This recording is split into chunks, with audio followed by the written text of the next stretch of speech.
Eve teasing আর তার জেরেই দুর্ঘটনা, তাতেই প্রাণ গিয়েছে তরুণীর।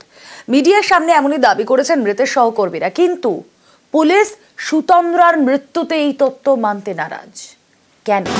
পুলিশের খাতায় জমা পড়েনি বলেই কি এরকম মারাত্মক অভিযোগকে প্রাধান্য দিচ্ছে না পুলিশ? এই ঘটনায় কি কোনো প্রভাবশালী জড়িত? তাই কি শুরুতেই ইফটিজিং এর তথ্য পুলিশ খারিজ করে দিল? প্রশ্ন মৃত তরুণীর পরিবারের। মাঝরাতে ন্যাশনাল হাইওয়েতে কয়েক কিলোমিটার ধাওয়া,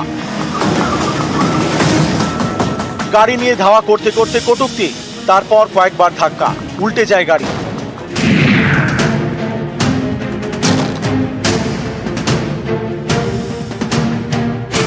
মারা যান হুগলির চন্দননগরের ডান্সার সুতন্দ্রা চট্টোপাধ্যায়। রবিবার রাতের এই ঘটনার 24 ঘন্টা পর্যন্ত কোনো অভিযুক্তকে গ্রেপ্তার করতে পারেনি পুলিশ। আমি তো একটাই বলে যাচ্ছি, শাস্তি, যারা দোষী তাদেরকে ধরুক, তাদের শাস্তি দিক, এটাই চাওয়া, আর কিছু চাওয়া। সোমবার অনুষ্ঠান ছিল বিহারের গয়ায়। রবিবার রাতে হুগলির চন্দননগরের বাড়ি থেকে নিজের নাচের দলের সদস্যদের নিয়ে বেরোন সুতন্দ্রা চট্টোপাধ্যায়। রাস্তাতেই সব শেষ। পশ্চিম বর্ধমানের কাঁকসায় মৃত্যু হয় চন্দননগরের ডান্সারের। রবিবার রাতে 19 নম্বর জাতীয় সড়ক দিয়ে যাচ্ছিল সুতন্দ্রাদের গাড়ি। সেই গাড়ি ধাওয়া করে একটি সাদা গাড়ি। সেই গাড়িতে 4 থেকে 5 জন মত্ত যুবক ছিল বলে অভিযোগ ধাওয়া করতে করতে ক্রমাগত কটূক্তি করছিল সাদা গাড়িতে থাকা যুবকরা। রাস্তা বদল করেও রেহাই মেলেনি। মত্ত যুবকদের গাড়িটি প্রায় 19 কিলোমিটার পথ ধাওয়া করে বলে অভিযোগ। সুতন্দ্রাদের গাড়ি গতি বাড়ালেও লাভ হয়নি। সাদা গাড়িটিও একাধিকবার ধাক্কা মারে বলে অভিযোগ।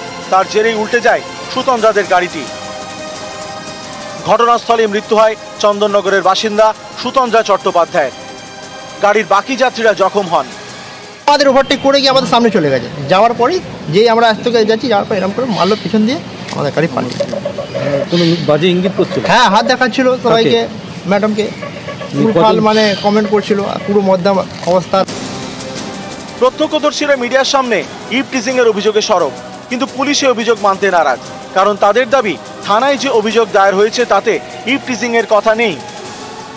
ড্রাইভারকে এবং যে মৃতার সঙ্গে আরো প্যাসেঞ্জার ছিল তাদের স্টেটমেন্ট ভিত্তিতে আমরা এটাই বলতে পারি কি এখানে কোনো ইফটিজিং এর কোনো ঘটনা হয়নি। ডেফিনেটলি যে চেজিং হচ্ছে সেটা ভিকটিমের গাড়ি চেজ করছে অন্য গাড়িটা। সামনে গাড়ি যাচ্ছিল, তার পিছে পিছে আসার জন্য ওরা জিটি রোড উপরে চলে আসে। এখানেই প্রশ্ন, মৃতের সহকর্মীরা তো মিডিয়ায় বারবার ইফটিজিং এর কথা বলেছেন। তা সত্ত্বেও ইফটিজিং এর অভিযোগকে কেন প্রাধান্য দিচ্ছে না পুলিশ? কেন ইফটিজিং এর অভিযোগে মামলা রুজু করা হলো না? এই ঘটনায় কি কোনো প্রভাবশালী জড়িত? তাই কি শুরুতেই ইফটিজিং এর অভিযোগ খারিজ করে দিল পুলিশ? কতখানি বেয়াদবি, কতখানি তার সাহস হলে, তার পেছনে ব্যাকগ্রাউন্ড কত স্ট্রং হলে তবে সে এই কাজটা করতে পারে। পুলিশের ভূমিকায় প্রশ্ন। তাও পুলিশের উপরেই ভরসা রাখতে হচ্ছে মৃতের পরিবারকে। ওনারা ওনাদের মতো তদন্ত করুক, দেখা যাক কতদূর কি এগোয়। এখনো পর্যন্ত আস্থা রেখে চলছি। আমরা তো বারবারই বলছি, ইফটিজিং কিছু একটা না হলে দুটো গাড়ির মধ্যে রেষারেষি হচ্ছে কেন, সেটা তো ভাবতে হবে। তদন্তে পুলিশ জানতে পেরেছে সাদা এসইউভির মালিক বাবলু যাদব পশ্চিম বর্ধমানের পানাগড়ের বাসিন্দা। দুর্ঘটনার সময় গাড়ির চালকের আসনে তিনিই ছিলেন। ঘটনার পর থেকে তার খোঁজ নেই। পুলিশ তার খোঁজে মঙ্গলবার পানাগড় যায়। পুলিশ একজনকে গ্রেপ্তার করতে যাচ্ছে, অথচ সঙ্গে মিডিয়া। এতেই অনেকের প্রশ্ন, মিডিয়াকে জানিয়ে কেন গ্রেপ্তার করতে গেল পুলিশ? ওই গাড়িটাতে বাবলু যাদব ছিল তো, বাবলু গাড়ি চালাচ্ছিল। হ্যাঁ, আমরা বাবলুকে ধরে নিতে পারবো। মঙ্গলবার কাঁকসার দুর্ঘটনাস্থলে যায় সিআইডি। এদিন হুগলির চন্দননগরে মৃত ড্যান্সারের বাড়িতে যায় রাজ্য মহিলা কমিশন। নিউজ 18 বাংলা।